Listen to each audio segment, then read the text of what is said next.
Good morning, Friday, October 27th. We are back with a daily financial markets update from TradexSys.com.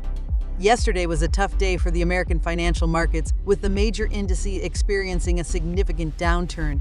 The Nasdaq lost around 1.90 W, the Dow Jones 0.76 L, and the SP 1.18 IEZ. This continues the negative trend of this week, with the technology index losing about 4.50 so far. Both the Nasdaq and the SP are now in correction territory, with the Nasdaq dropping about 12 from its July highs, while the SP has declined by 8 EOI. The Russell, since its peak in February, has even lost 17.4 E. So, at least for the month of October, the year is closing in the negative. Even positive data on the American GDP, which grew by 4.9 W, exceeding expectations, and strong quarterly reports from companies like T-Mobile, ServiceNow, and Meta failed to reassure investors.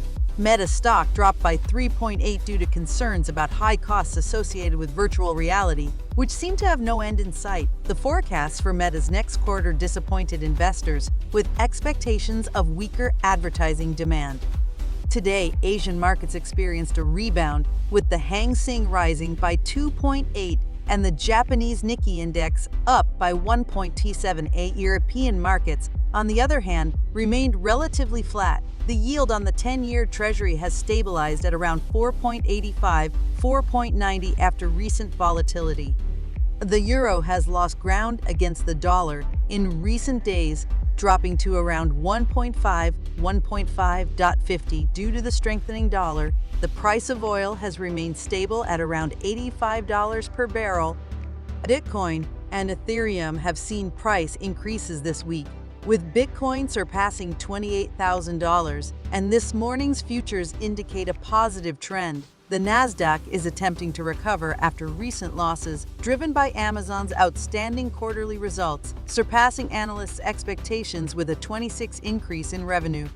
ServiceNow has also reported strong quarterly results. Intel has pleasantly surprised with profits and sales exceeding analysts' expectations, boosting its stock price by 7 in pre-market trading. In contrast, Ford has faced issues due to strikes that have disrupted auto production in recent times. However, it appears that an agreement has been reached and the strike has ended.